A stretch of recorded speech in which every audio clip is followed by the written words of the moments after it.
was prevalent. Like you could tell it was on like a smooth finish that was going, ooh, ooh, ooh, full-bodied, full, supple-bodied coffee. Mm-hmm. Give me your chocolate curves. I don't know. Put your beans in my mouth.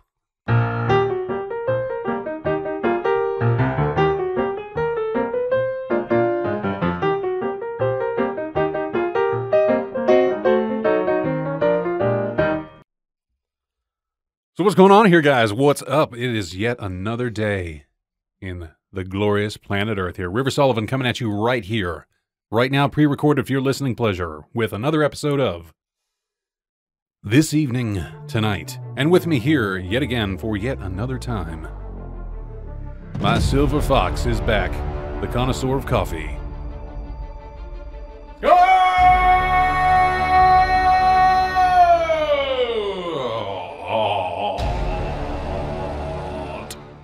Hello, Scott. Thanks for that. Think I blew the microphone? And my eardrums. Sorry, I wasn't anticipating it. You brought it. Had to bring it. It has been brought. Like that cheerleader, bring it on. You got the A game out today. It's been brought.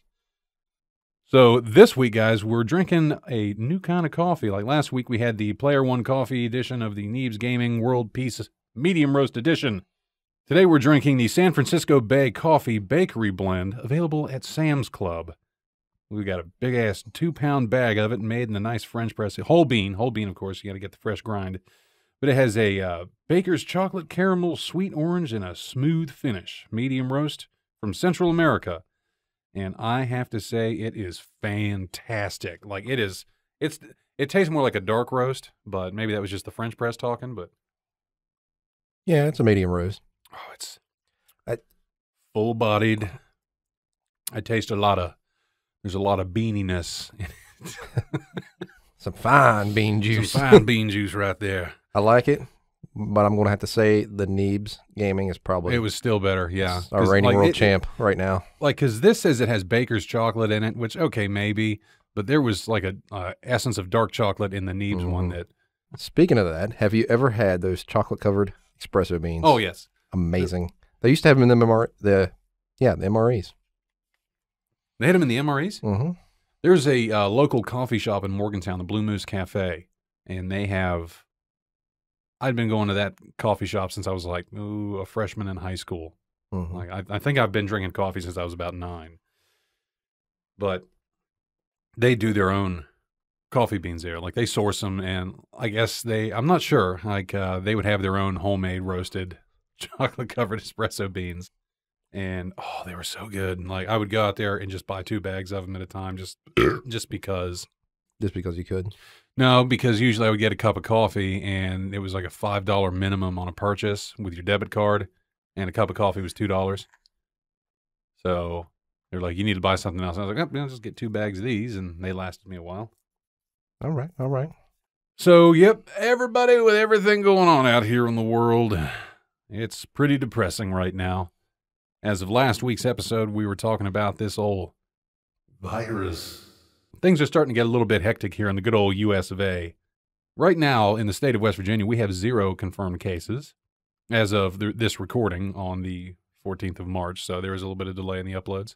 So you guys know, we always do this a few days before. But yeah, as of right now today on the 14th of March, there were 0 cases. In that turn, though, we only had, 0 tests available in this state. We're not sold out everything at the stores yet, which is nice. Something, yeah, the toilet paper. Everybody's buying up all the damn toilet paper. People need to calm down off that. I kind of saw that coming like a week and a half ago. You can go on Facebook right now. Yeah. Like I know in this area, you go to the marketplace. I typed in toilet papers. There's people out there slinging that for $25 a roll. Oh, yeah, along with the masks and gloves and Purell. Oh, the masks, that's out of control. Hands down. I check that every day is like, just to see how crazy it's getting out there. Go to Amazon, and I go from prices of high to low. The highest one out there is like a 100-pack of N95 respirators, and they're going for almost $2,000. Nobody's bought it, but they bought a bulk pack, and they're like, oh, flip them. You got some greedy fools in It's this like, country. look, I got 5 N95s that I bought from an Advanced Auto Parts weeks and weeks ago Yeah. because we were going to pour concrete and, you might need them. Hey, whatever. It was a 5-pack, $2.99. People are like, oh, you should flip that. Flip it, $25. Fuck off. If somebody really needs it and they're in my immediate vicinity and I have them, I'm going to give them a mask. Right. Also, the downside, though, of those is for those people not aware, if we're at that point that we need to start wearing the N95s to help protect ourselves. If you're like me and 90% of the people that I know and work around and be around, we all have these luxurious man beards. I haven't seen a bald-faced River Sullivan in over 10 years. God, that's a disturbing thought. It is. Like, it's disturbing me. I'm terrified as if I have to shave this. My girlfriend was like, that's going to be our test if I don't leave you when you shave that thing. I don't know that I'm going to be able to look at you. I know. This show's over. Like last night, I was like, just feel where my chin is, like just so you can feel it. It's like I think there's a butt chin under there. Like I didn't know. I think my chin matured. I don't know. She's like, no, it's not a butt chin there. I was like, I feel it. I am Spartacus. I'm Spartacus. Oh yeah. Yeah, I think the panic's a little overblown. I mean, you know me. I think it's good to be prepared. Mm-hmm. But the point of being prepared is to already have these things in advance so you don't have to rush out to the store and fight the crowds. Which definitely agree, but also if we think about it, though, in that same turn, I mean, this state's kind of doing that right now. Yeah. I mean, because there's not a bunch of people in the hospital. We have 0 confirmed cases of it right now. I'm pretty sure there's a few people that are being looked at, but nothing official just yet. Right. I wonder if that's because they just haven't been tested yet. They're trying to prevent. Well, that's why I panic. said there's no test. There's no test in the state of West Virginia. They had people that went to, I guess, Mon General or Ruby Memorial or whatever, and they thought they might have it, but they have a questionnaire that you have to fill out, and if you don't meet all the criteria, they won't even ask for a test. Huh. Because there's so little of them going around right now. So they're like rationing them. There's very stringent standards on Yeah. the screening process to get tested. Yesterday, though, they pushed the bill through the House and the Senate, or whichever one here. It's not completely passed 100% yet, but it was backed by the president for the coronavirus stimulus package. Everything, including in that right now, me and Scott had talked about it here, but was pretty much they're covering free coronavirus testing for everyone. There's they're covering the 2 weeks of paid sick leave for everyone. So if you have to be quarantined, they'll make sure that you get paid for that. I am very curious as to how that'll actually work out in practice. Let's see. There's also 3 months of additional leave, 3 months of additional leave. So you can take it as family medical leave if you have children and you need to help take care of your child or your children or your spouse or significant other, whatever, because they've contracted it and they're under quarantine, whatnot. More of it, I'm sure, will come out in the woodwork here soon, but as of right now, that's about all that's really all I've heard and all I've read on it. I want to say that there was something else, but I can't think of it right now. I think at this point it's probably more weight on the shoulders of the governors right now and the state governments. Yeah, the individual quarantines, emergencies that are declared in states, but the effect of school closings and stuff like that, a lot of the politicians on the federal level are leaving that up to their individual counties. Mm-hmm. Because they just interviewed the congressman from, was it Texas? I can't think of his name right now. And people were asking him on the news last night on like Fox News or whatever, and asked him, why aren't you closing schools? Ohio closed all their schools. Texas, I mean, you guys are even bigger. And he's like, we have 900 counties or something like that in here. And they have 6 million kids in school right now. He said, we got more kids in school than some people have in their whole state. So they're leaving that up to the individual counties, like the mayors and the governors and stuff like that. I mean, that makes sense. Texas is like a nation unto itself. Yeah. I mean, hell, it used to be its own country. Right? Yeah. Right, yeah. Yeah, it was his own country. Sure. That day's coming again. About 10 years.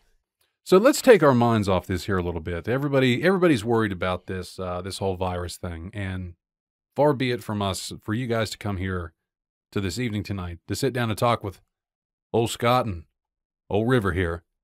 You guys are coming to us for a little bit of a segue, a little bit of a break from everything going on in your lives. So, something different. Something different. let's remember a time when it was worse. Where the coronavirus might not have seemed that bad. And by that I mean, we all used to have that really shitty job that we had to do, and you would do anything to get away from it. And for some of us that have been around this planet for a little bit, we finally did. So we're going to talk a little bit about that and let you know some of the strife that we went through back in the day, and how grateful I am to be where I'm at today. But I'm going to throw it over to Scott. Scott, what was your worst job that you had before this? God, there were so many. For your professional career here in podcast broadcasting. We use that term loosely. I've had several.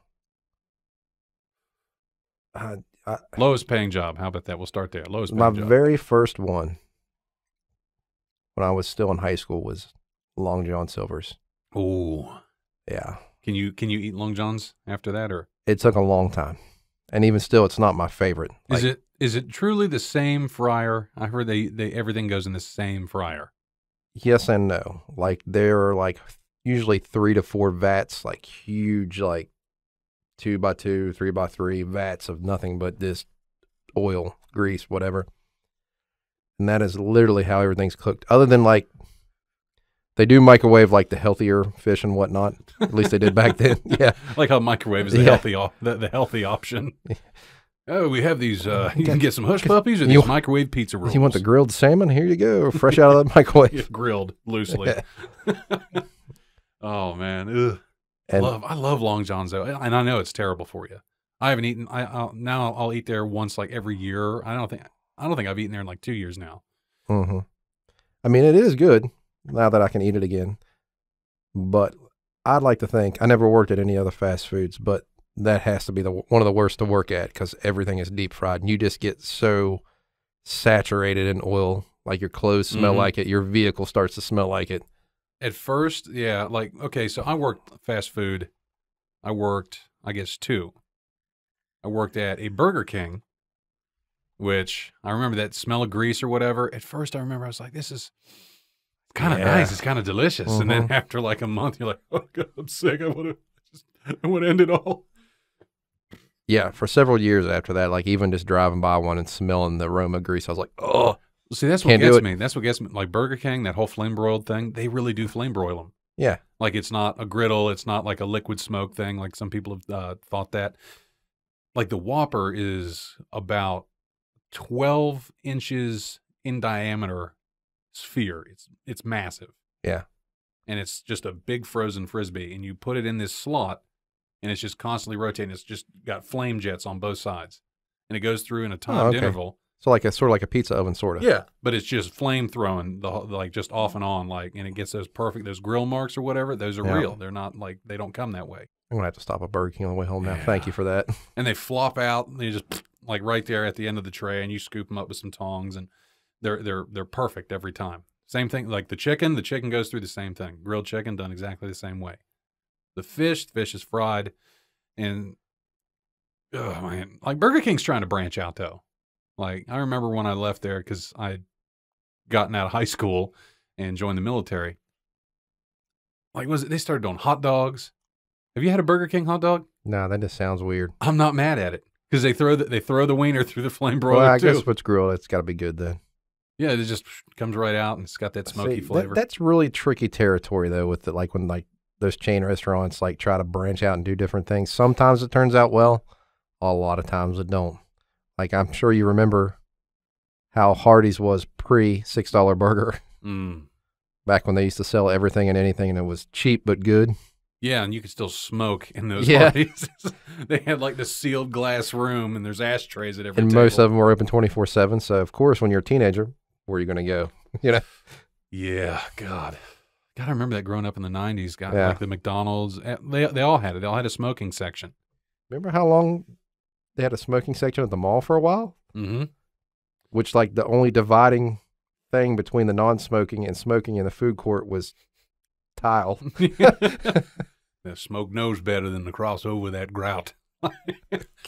Okay, now, Burger King did something that they branched out that surprised me that I actually liked it. The Impossible Whopper. You bite your tongue, son. Have you had it? And I never will. I was like, I was going to do some science. So I went down there and I ordered one. And I was in my car. I think I actually did like a vlog of it, but I never posted it. So like I opened this thing up and I'm looking at it. The only thing that told me that it wasn't meat was the fact that the burger, like the patty was just too perfect. Like plastic? No, it had just like sharp. It was just a sharp edge. Like it was, like they hit it with a cookie cutter. But they run it through the flame broiler. I open it up and look at it and go, oh, that's okay. I pull a piece apart. It pulled apart just like ground beef. It looked just like cooked ground beef. I take a bite. I chew it. It chewed like beef. It tasted like beef. Everything. And I'm sitting there going, oh my God. Like I'm not blown away because it's so much better. I'm blown away because they were able to copy it not using meat. It's a brave new world. It is. Apparently it's a lot of soy, but in the same turn though, it's only like 40 calories less. It's not a healthy alternative. It's an alternative for people that want to eat the thing, but not eat the meat. So it's like a vegetarian that doesn't really want to be a vegetarian, but still wants to keep up appearances. I don't know. To me, what makes sense for it is they know that meat will eventually become like a shortage because of the growing population. So you're going to have to manufacture some kind of meat, in quotes, to feed your population. That just depends on how we use our resources. True, but they also say the cows are destroying the ozone layer and all that from all their farts. Yeah, because it's not everything else we do. Yeah. No, really, it actually has, it was scientifically proven that herds of cattle with them shitting and farting all the time actually generates enough methane gas to create like an acidic effect on the ozone layer. Cool. And the concept behind it, though, that people want to eliminate that is going, well, if you're not sourcing cattle for beef anymore for that, or just say ground beef, you'll eliminate a shitload of need for those cows. So the cattle trade will go down. I mean, you're still going to have your steaks and everything. When they make a soy steak, I don't know how I'm going to react to it. I mean, I'm going to try it. I don't know how it's going to be. So what are the ingredients in this Impossible Whopper? Have you actually looked that up? I know you said soy. Manufactured like hemoglobin or something in there. Yeah. And that. You know what? Let's find out. Okay, Google. What is in an Impossible Burger? How dare you bring the CIA into the studio? Hey, Google's a guest star on this show. Impossible Burger is made from proteins, flavors, fats, and binders like almost every burger you've eaten in your life. Flavor from heme, the molecule that makes meat taste like meat. Dextrose, a sugar found naturally in fruits and honey. And yeast extract, a natural flavor that adds a savory element. Heme. What is heme? H-E-M-E. Heme. Heme. Molecule called leg hemoglobin. Like we have hemoglobin in our blood. I know, that kind of just freaks which is me the out. irony aspect of your blood. They say blood has like a little slight irony taste to it. But if you got to go to that extent to make it taste like meat, all in the name of science. So give me some meat. I'll eat that extra 40 calories. What happens when the meat runs out? Because everybody bought up all the fucking meat. We going hunting. Yeah. Oh yes. I'm a shitty hunter. Just let's say that right now. Same here. If you guys have to retreat up here to Casa de Sullivan, because we got the generators and the canned goods. See, that's the thing. Like, I'm a good shot with just about any weapon. Not bragging. Well, but see, you're quieter than I am, and you're more patient. I mean, I got a tree stand right there on the property that it's already built. Yeah. I can skin it, I can butcher it, and she can cook it. Well, if you know how to skin animals, I might be able to help you out, because that's like the one thing I'm not proficient on. Now, gutting them I'm not that good at gutting them. Me either.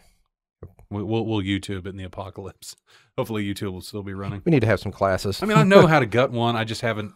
You don't feel proficient enough to do it. Yeah, I know that I'd probably pierce too far and pierce the stomach or the bladder. And if you pierce the bladder of a deer, the stink bag. Well, it's not even the stink. Is like you pierce the bladder, it taints the meat. The urine goes into the meat and poisons it, and it's no longer good. And that would be our luck. Yeah, you'd have to like char it. Does this taste funny to you? Kind of tastes like pee. How do you know what pee tastes like? Well, I used to work at Burger King. But going back to that, wow, forgot all about that. Yeah. So going back to the fast food thing, like I worked at a Subway, and I'll tell you what, Subway, hands down, I got no problem going back to work for them. Do I want to? Hell no. Like, because it's minimum wage. Yeah, those are entry-level jobs, and I think that's what some people don't understand. I mean, yeah, some adults, if they get into dire straits, may end up going back there to work. And, you know, I respect that. If you're working, no matter how much you're making. If I got to go back to something like that to make ends meet, absolutely. Yeah, I'm not above it. That's what pisses me off. Okay, here's the thing that pisses me off. I got you good. So much. Here we go. Is I don't know how many people I've seen, and I got it's just wow, holy shit! I'm getting older apparently because there are so many people that I see that are younger than me, and I'm only 35. I'm not that old, but there are people that go out there and they're like I hear them crying all the time that I can't. There's no work out here. I got these degrees. I got a managerial degree, and I got this. I got that. Well, you have zero experience. You want to get a job. Nobody wants to move up, and you know they don't. Nobody wants to earn it. They don't. They want to get a job, and they just want to be a manager. They don't have to know jack shit about it. They just I got a managerial degree. I got this. I got that. I did my time in the school. No, you didn't. Okay. When I joined active duty, I knew I was low man on the totem pole. I made it through basic training and my technical training. Got my first duty station. Didn't matter what I did before that. I knew I was a brand new guy. Start from scratch. Fast forward 6 years later, get to another job. You're low man on the totem pole. Start from scratch. When I left the military, here we go. I'm going to go into this too. Some of the weirdest and kind of shittiest jobs I ever had was I had two right after I left the military. One, I made it into Springboro, Ohio, selling Kirby vacuum cleaners door to door. Okay. Nice. Fresh out of active duty. And I just picked up the first thing I could find. Like you should. And you want to talk about shitty though. Like I didn't have a car. I had this old Sportster. And you sold vacuum cleaners on a motorcycle? No, like here's the thing, right? So I was living in Dayton at the time. I'd wake up at 4 a.m., put on this cheap 75-cent Goodwill suit that I bought, drive 30 miles to Springboro on that Sportster, and it was always raining. Luckily, I had a rain suit. Get there, take the rain suit off, stow it in a bag, get into work. We had a little muster, and everybody's sitting there just like, if you're passionate about selling a sweeper, more power to you. But most of the people in there were like me, like we were just trying to make a paycheck. So if somebody made a sale though the prior day, they'd be like, "Oh, Cubby made a sale yesterday," and everybody goes, "Cubby made a sale. Cubby made a sale. Everybody, hey, Cubby, tell us about your sale." And like that was like you'd have to do this little clap thing, and we're all in this room with rows of chairs, just like, and they'd like walk up and be like, "I went to this old lady's house, and she needed a vacuum, and I sold her the vacuum, and it was a good day. Yeah, Cubby made a sale." I'm standing That's so creepy. I'm like, oh my God. There were some of the best people though that I've met though were actually in that job. I met a Chinese dude that was from Texas. Okay. And he was like full on cowboy because he drove like a little Volkswagen Rabbit pickup truck. Okay. And once we post out from our morning meeting determining which neighborhoods we're going to like go to, we'd pair up in vans with our managers and we'd drive out and walk around and bang on doors and try to sell these things. First time I go out, I hear, if you're going to like that Texas song, if you're going to play, if you're going to play in Texas, you got to have a fiddle in the band. But it's the Asian dude doing that. And he's like, "You're going to play in Texas, you got to have a fiddle in the band. That reed guitar is hot, but not for Louisiana man." I'm sitting there going, "What the fuck is this?" And he's like, take it. He's like, "Hey, yippee-ki-yay, cowboy." And I'm like, "Oh man, please tell me I'm working with you today." But gotta love people. Oh God, like when you sold those things, I sold 2 in a week and made like almost $3,000. But if you don't sell, you don't make jack shit. How much do those things cost? $1,895 a piece. Oh, good God. Yeah. So no, it was like $2,000 I made out of that. I could sell them for as low as $700. It seems like a very inefficient way to have a vacuum. The thing like does a vacuum cleaner look, company. that thing did everything. That's the only way they advertise, though. They only do door-to-door sales. The only website they have is to like order replacement parts, and people are ordering replacement parts off that website for models that are 30 years old. I don't get it. Like I can't buy anything from door-to-door salesman. This is kids, of course, but I wasn't passionate about it, but I definitely could stand behind the product. I was like, it's a damn good sweeper. You could turn it into a leaf blower. You can wash your car with it. You can shampoo and scrub the upholstery of couches and cars and stuff like that.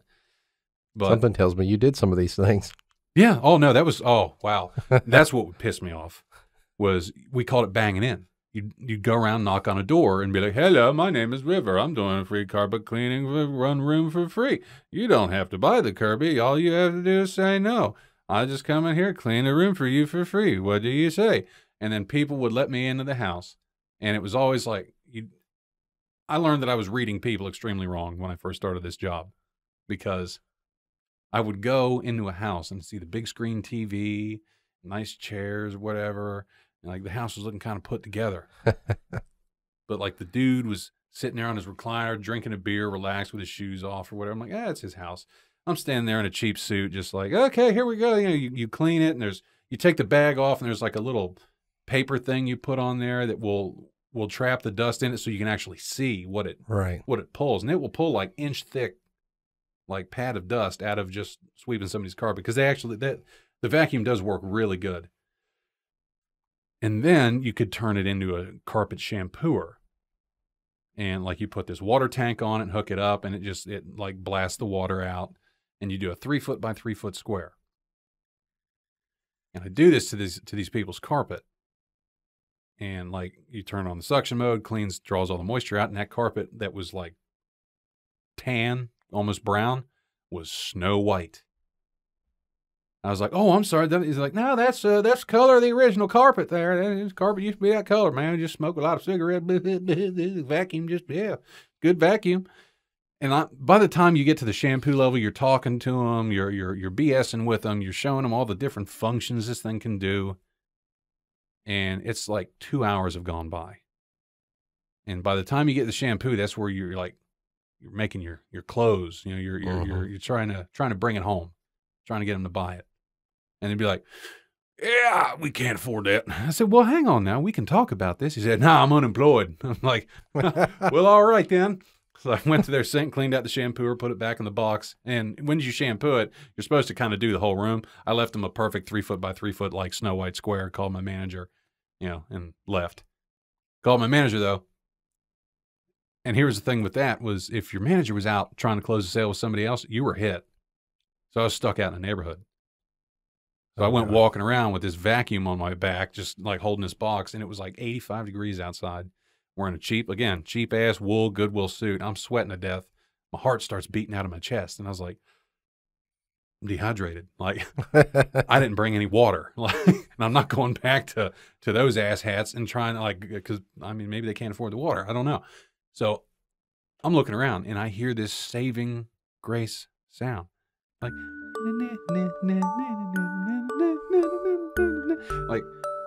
it was an ice cream truck. And I hear it, and I'm like, ice cream! Ice cream! I'm carrying this heavy-ass vacuum. There's a bunch of kids there. I'm like, get them away. I was like, I need water. And it's like some Indian guy working in the truck. He's like, "Oh, we don't have water. Do I got to Coke, Diet Coke, 7-Up? I'm like, 7-Up. Give me 2 7-Ups. I think it was like $6. I remember it was being kind of expensive. I just like threw a 10 at it. I was like, "Keep the change." The kids are all like looking at me, and I like stone cold Steve Austin these 7-Ups, cracking both of them. Oh, just dump them down my throat. And I'm like, "Oh, yes. Oh." Kids running away. Yeah. It was shortly after that. That was a job I actually stopped showing up to. And when the manager, the owner, Mike Wilkins was his name. Best boss I ever worked for. Actually, still to this day feel terrible about quitting that job. Because this guy's like, "Hey, you make a sale, you're going to Six Flags." On him. Or, "Hey, you make a sale, you get to go to the Cincinnati game, the Reds game." Made a sale, got to go to the Reds game. It was actually really cool. We had a week that nobody sold. He took us all out to Buffalo Wild Wings. Just bought platters and platters and platters of food samplers and stuff, and said, "Drink all you want, eat all you want. It's on me." I was like, that's a good boss. But that was a shitty job. Yeah. I was a buggy boy at Walmart for a while. The buggy boy. Yeah, that was kind of miserable. The cart bitch. And that was back in the good old days before they had robots. Yeah, I was going to say, they got a robot that you control now. I mean, it wasn't a bad job. It's just the manager's expectations of you were way too high. What were the expectations of being the cart guy? Well, like You're going to take this F11, basically protect it, and coat every one of them. Well, no, they expected it to like the area where they like keep the buggies inside, you know, ready for customers to get one to be full at all times. Which I mean, it can be it can be done, but when you're working at one of the busiest Walmarts in the state, you know, and you're by yourself, you know, and that's one person covering both sides of a super Walmart. Yeah. And by OSHA law, you could only pull 10 at a time. Now, granted, we'd break that all the time, which they would yell at us for that. But then yell at you for not getting enough. Yeah. Or if it was raining, the customers would start fussing if their buggies didn't dry off in enough time. My cart's wet. Yeah. And I can appreciate that as, you know, a parent, yeah, an adult, but at the same time, it's like when you're working for that amount of money and you're working that hard, like physically that hard, mm-hmm. you know, it's kind of a kick in the nuts, you know. Oof. You ever been fired from a job? You thinking? I don't think so. I've quit plenty of them. I was fired from one job. It was this place called the Dairy King. Not the Queen, but it was the Dairy King. Yeah, we used to have one of those. I worked there because it was close to home when I was still in high school. And so I kind of left out of the BK life. Went over there, worked. It was just like a kind of like a mom and pop style diner, a lot of ice cream, and you know, it was always the shit on the shingle, kind of like the open face, the prime rib roast beef over 2 slices of bread and a shitload of gravy. Americana. Yeah, just real Americana. And it was run by these 2 old ladies that on the outside you were like, oh, they're just, you know, nice old ladies. And then I went to work for them. And I'm pretty sure they were in like the Reich, all right? They were, good God, they were mean. Like, I was growing up to be very respectful to my elders and just always be a hard worker. So I worked my ass off. They didn't teach me anything. They just said, you need to go make them fries. I'm like, oh, okay, I'm gonna go make the fries. I'll figure it out. And you just had to run and gun and figure it out. And I worked there, it was almost 2 weeks. I stayed late till almost 10 o'clock at night, and I still had school the next morning to clean up and close up shop. And it was like one of the old ladies was there, and she was kind of doing her thing, getting the till together, getting the, you know, counting the cash. And I'm sweeping and mopping, and I'm like, okay, I'm done. And I start setting everything up to turn the lights off, and I turn around, and she's standing there, like behind me with this weird look in her face. Like, it's gonna be good. And she was like 4 foot tall. She was like tiny. I'm just like, yes. And I look, and she just puts her hand up, and it's got like this wad of money in it. I'm going, what's this? She goes, I just don't think it's going to work out. Well, what did I do? I mean, please, you know, explain this to me, ma'am. Like, you know, help me out here. I'm willing to work. I'm willing to learn. She goes, it's just not going to work out. I said, okay. My dad's not here yet. Can I like just wait in the dining room? No. She kicked me out, locked the doors up, and I'm sitting out in the street. No street lights were burning. We're out here in the sticks. I'm just sitting there like, no cell phones, no smartphones. Like, there was no little flashlight. So you're just sitting there in the dark, listening to shit move in the trees, hoping the Yeti's not going to get you. My dad pulls up, and I get in the car. I didn't really say anything. He's like, how was work? He's like, yeah, it was good. You got fired. I got fired. And he's just like, what? Like, what'd you do? It's like, I don't know. I honestly, I truly don't know. Apparently I did something wrong. And then it was weird. Everybody that my parents knew and that we knew in the area mentioned that to them. Like, oh yeah, they do that all the time. Like, what? Why? We were all like, why didn't you tell us that? Oh, well, we thought you knew. Apparently they'd work a kid for about 2 weeks. Mm-hmm. Pay him in cash, and then not have to worry about him on taxes or whatever, because it was just kind of seasonal labor or whatever. They never had any full-time employees. It probably wasn't even anything you did. That was just a racket. They just rotated through all the local kids. Nice. Oh God, I'm so happy that place is now like a successful restaurant now. Pammy's. That's what it's called now. Is Pammy's. Oh, I don't know this place. You don't know Pammy's? Uh-uh. You can get a beer there. Like, you never used to be able to get beer. Hell, they got Keno machines in there now. They got a bar. God, that'd have been useful to know like this past week. You didn't know that? No, like I thought the only option there was Pine Run, which I used to think was kind of okay back in the day, but now I'm like, you gotta get the Pine Run burger. I know it is good, but what I've always thought about is like if you could just build like 4 townhouses and rent them out for like $575 a month. We're getting way off track. I'm sorry. No, it's fine. Like it's just I can't do townhouses. I hate townhouses. I know that. I wouldn't live in one, but you know, there's always new folks there, always looking for somewhere to. Now you know what they're putting in that area, down in the Brewston Mills area, in the actual town of Brewston Mills. Tiny house community. That makes a lot of sense. There's one up there that I looked at buying, but they wanted $90,000 for it, and it was like 600 square feet. It was well put together, except the location where it was at, the ground it was sitting on was kind of flat, but then your driveway goes below you, kind of hairpins in a zigzag pattern to get you down to the road. There was no way to take care of the road, and the only thing holding the dirt for the road and the banks up was the trees.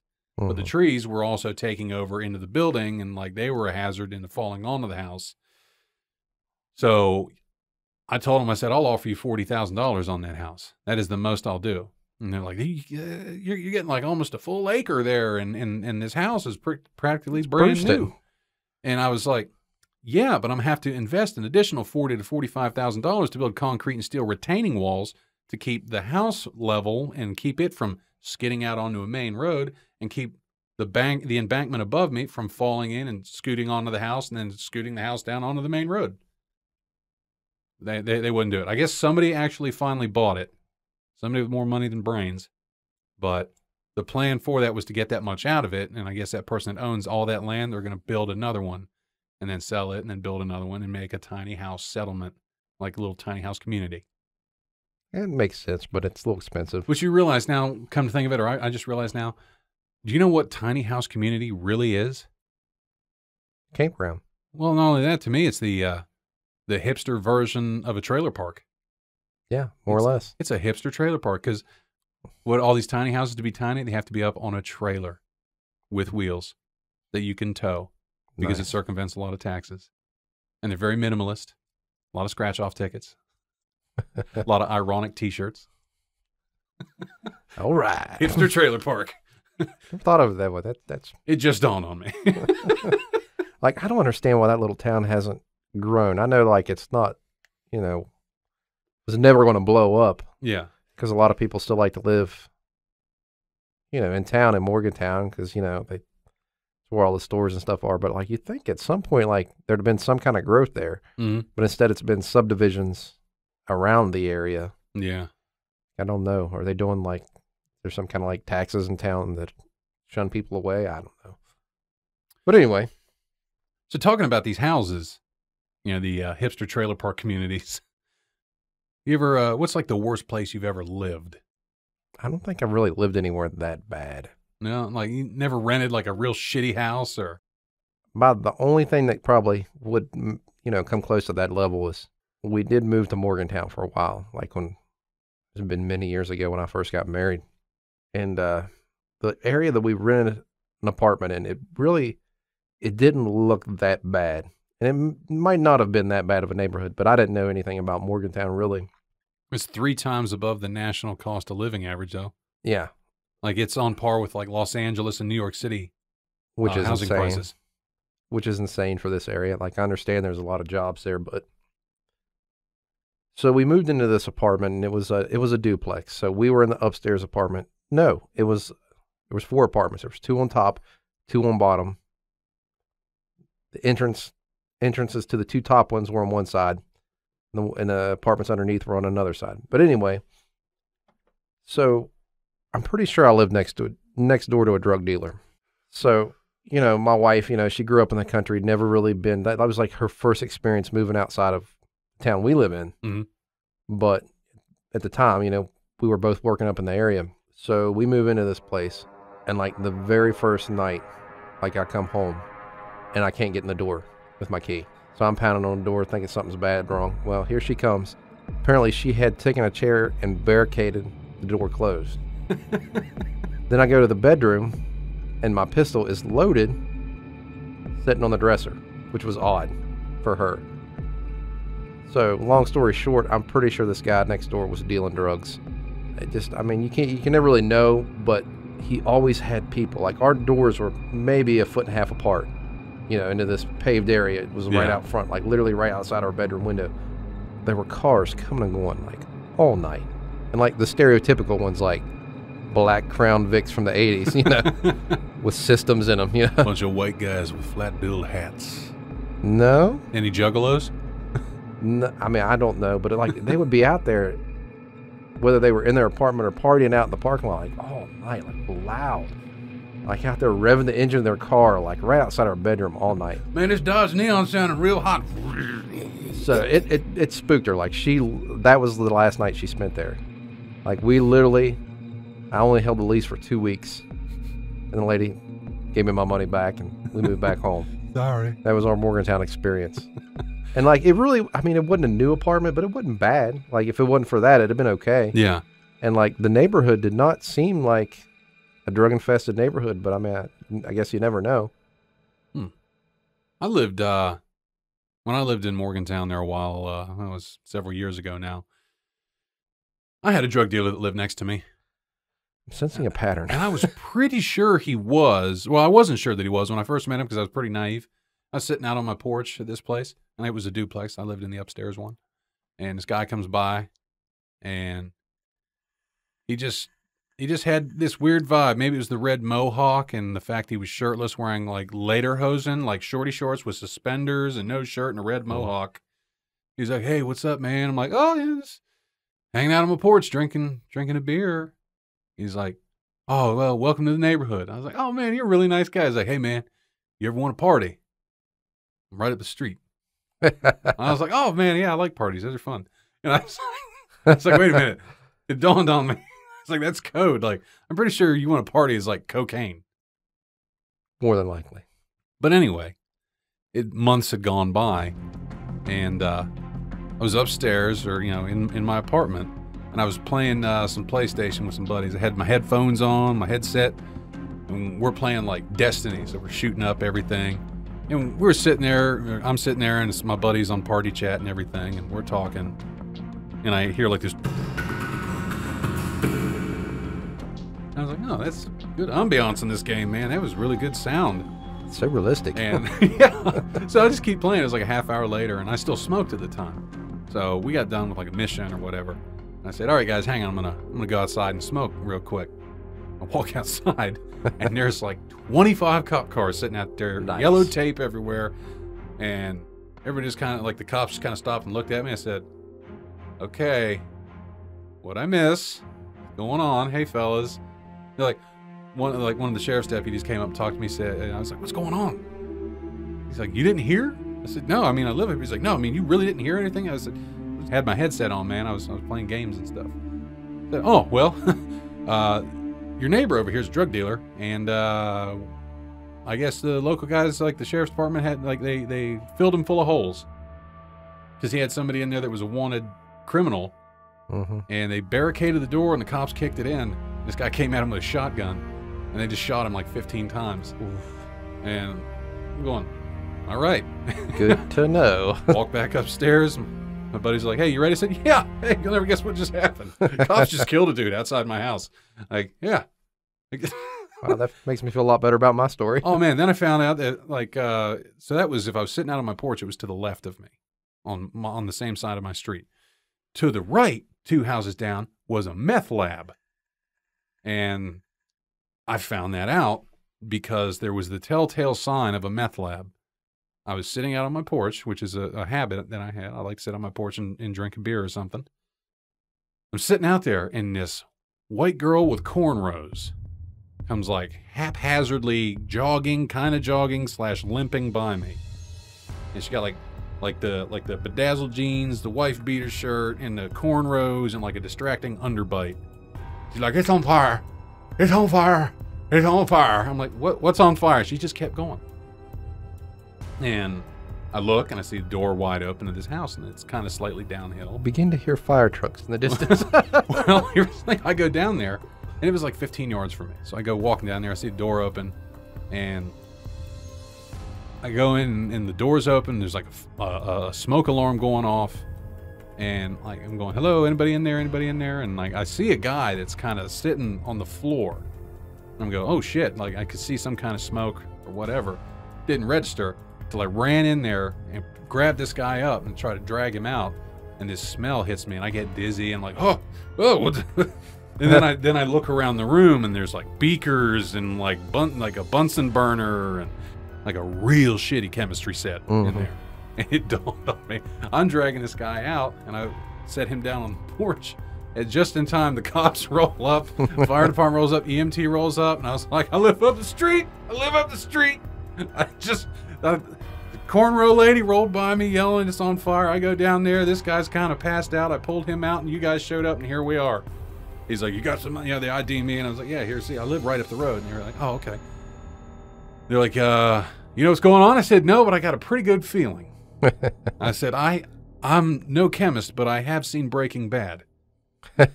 And it was shortly thereafter, I think I was like, it's about time to move on. And I'm glad that I did. I'm glad I ended up getting a house in the middle of just the middle of nowhere.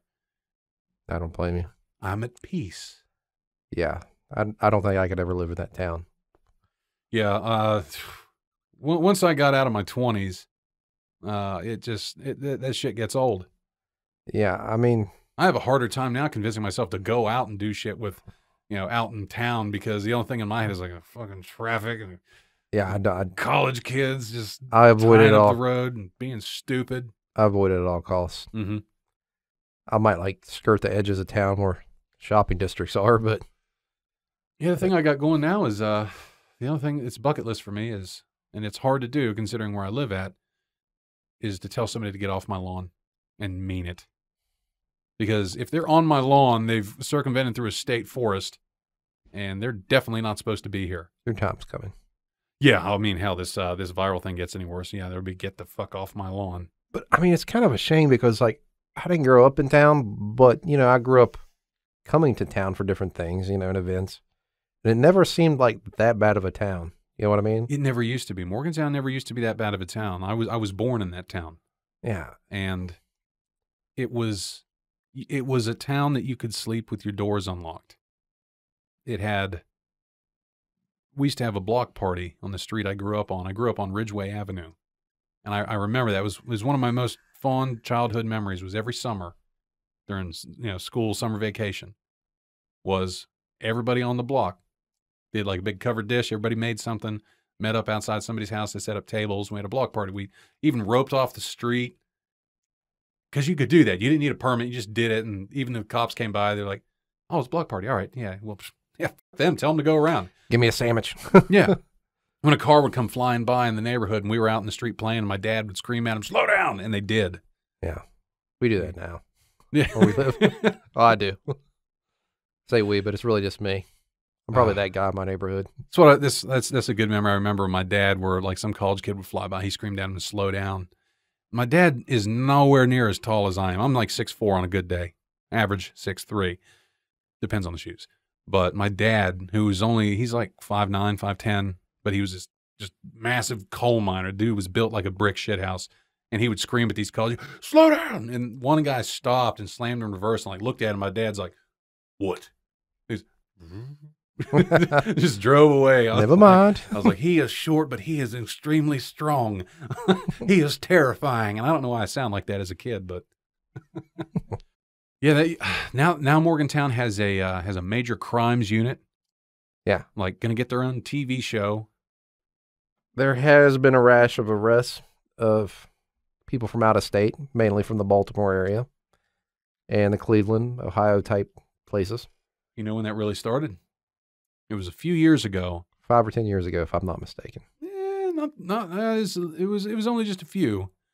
On I-68 on the interstate, where there's the area of West Virginia near Morgantown, Cheat Lake. Mm-hmm. They added that Route 43, that addition that tied in the interstate. The expressway, it goes up to what, Uniontown? Yeah, it'll take you to Uniontown and to Pittsburgh and everything. Oh, yeah. That's an extension of what they call the Cocaine Highway. Nice. It was notorious as that corridor was notorious for drug trafficking. As soon as they tied it in, the area there, that town, Morgantown, just started, the crime rates exponentially started going up because it linked a college town in to the Cocaine Highway. Living there did open my eyes to a lot of things. Like I said, it really was, by all standards, a decent looking neighborhood. Mm-hmm. But, right next door, Well, the house that I had rented in Morgantown years ago was on a street called Charles Avenue, which was right next to Ridgeway. It was a street over from the street that I grew up on as a kid. And that was half the reason I wanted to rent that place. When I saw it, I walked in there and looked out the kitchen window, and it looked right on the Ridgeway.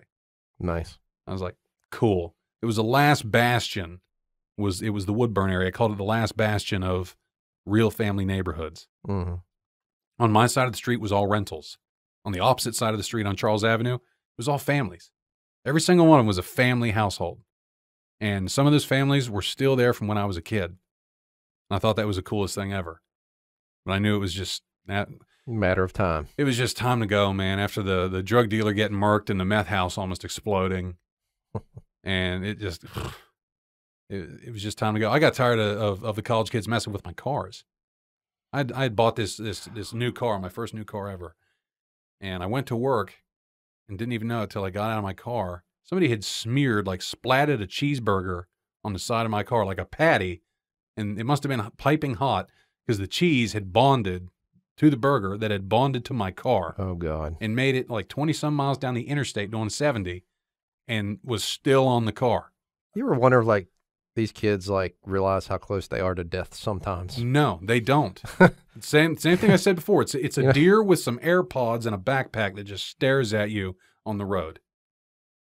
Because people, we were all young once. We all remember that, oh, I'm invincible. Look, we all had that I'm invincible and I'm young phase. But never once when I was in that invincible and I'm young phase did I ever think I would win against a car or the owner of a car if they got out. Like, I knew what my odds were. But I never did anything that stupid. Like, I never did anything that fucked up to walk out and be like, you know what I'm going to do? I'm going to just play chicken with a car. See how much of a badass I am. You know, maybe I'll get on World Star, maybe get on YouTube, go viral. Come on. I'm just going down this rabbit hole of sadness and anger. I got you. I got you good. But all right, guys, it looks like we're all out of time here on this evening tonight. This has been your host, River Sullivan, and with me here yet again, Scott. No fanciness on that one. We're going to try to chill it out here a little bit because I'm running out of clever ways to do that shit. But don't forget to check out the other ways here that you can listen: iHeart Radio, Stitcher, Spotify, Sounder, Google Podcasts, and iTunes, and also on the good old-fashioned here YouTube, where you guys can sit back, relax, listen to the show, and watch that original bullshit fireplace roaring in the background. All right, guys, thanks for stopping by. Thanks for tuning in. And until we see you next time here on This Evening Tonight, peace out.